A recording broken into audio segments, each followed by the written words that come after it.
Hey there. Welcome to Millennium Milestone Presents, a site dedicated to storytelling in books, movies, video games, and other exciting genres, also where every good story's got a body count. Today, we're stepping into the gritty, blood-soaked streets of London with Mobland, the new Paramount Plus crime drama that's got Tom Hardy, Pierce Bronson, Helen Mirren bringing the heat. Created by Ronan Bennett and helmed by the one and only Guy Ritchie, this show's got all the markings of a gangster epic. I binged the first 2 episodes, and let me tell you, this is a wild ride that's just getting started. So grab your trench coat and a stiff drink because we're diving into this underworld. Right off the bat, Bobland throws you into a world where loyalty is a currency and betrayal's the exchange rate. We're talking two warring crime families, the Harrigans and the Stevensons, duking it out for control of London's criminal empire. And caught in the middle, a fixer who's as cool as he is deadly. This is storytelling with a capital S, gritty, intense, and packed with characters you'll love to hate and hate to love. Let's break down some of these heavy hitters. First up, we've got Tom Hardy as Harry D'Souza, the street-smart fixer who's the beating heart of this story. Hardy's playing it low-key but lethal. Think of Ray Donovan meets Alfie Solomons from Peaky Blinders. In episode 1, Stick or Twist, Harry's tasked with cleaning up a mess after a nightclub stabbing goes sideways. He's calm, collected, and delivers lines like, "Right now, I'm in first gear, would you like me to shift to 6?" with a growl that'll make your spine tingle. Episode 2 kicks up a notch as he's racing to stop an all-out gang war. Hardy's magnetic, and you can't take your eyes off of him. Then there's Pierce Bronson as Conrad Harrigan, the patriarch of the Harrigan family. Bronson's shedding his 007 polish for a rough-edge mob boss with a sort of Irish accent that's equal parts menacing and erratic.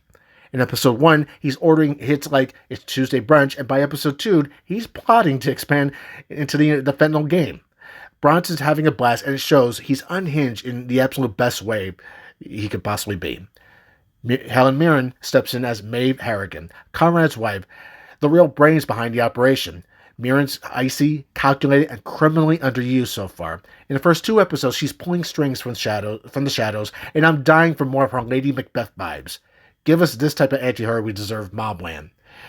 The Harrigan family is rounded out by Paddy Considine as Kevin Harrigan, the son who's loyal but fraying at the edges, and Anson Boone as Eddie Harrigan, the reckless grandson whose drug-fueled antics sparked this whole mess. Boone's Eddie is a bratty little psycho. Episode 1 sees him stabbing a guy in a club, and episode 2 has him dodging questions while Harry scrambles to cover it up. Love him or hate him, he's a spark plug. On the rival side, Jeff Bell plays Richie Stevenson, head of the Stevenson family and a thorn in Harry's side. Bell's got this simmering intensity. Episode 2 hints at a bigger clash coming, and I'm here for it. Oh, and Joanne Froggatt as Jan D'Souza, Harry's wife, adds a grounded emotional core. Their domestic scenes, like arguing over therapy in episode 1, gives the show a surprising heart. The plot? Episode 1 sets the stage. Eddie's night out with Tommy Stevenson, Richie's son, ends in a stabbing, and Tommy going MIA, Harry's on cleanup duty, but by episode 2, the CCTV footage drops, tensions skyrocket, and the Harrigan Stevensons are all just one step away from a war. Guy Ritchie's directing the first 2 episodes. While it's not as flashy as The Gentleman, his stamps all over the slick pacing and raw action. Ronan Bennett's writing keeps it grounded, less cartoonish, and more brutal. What's working? The cast is fire. Hardy, Bronson, and Mirren could carry this on charisma alone. The world feels lived in, from posh estates to seedy backrooms, and the mix of humor, like Hardy's deadpan one-liners, with versatile violence, chef's kiss. What's not? The accents. Bronson and Mirren's Irish twang can be a bit wobbly, and the younger cast like Boone don't always match the vet's intensity. Plus, it's a familiar territory. Think again of Peaky Blinders meeting gangs in London. But 2 episodes in, it's got hooks. Where's Tommy? Who's betraying who? I'm strapped in for some more. So that's about Mobland episodes 1 and 2, a gangster saga that's rough, real, and roaring to life.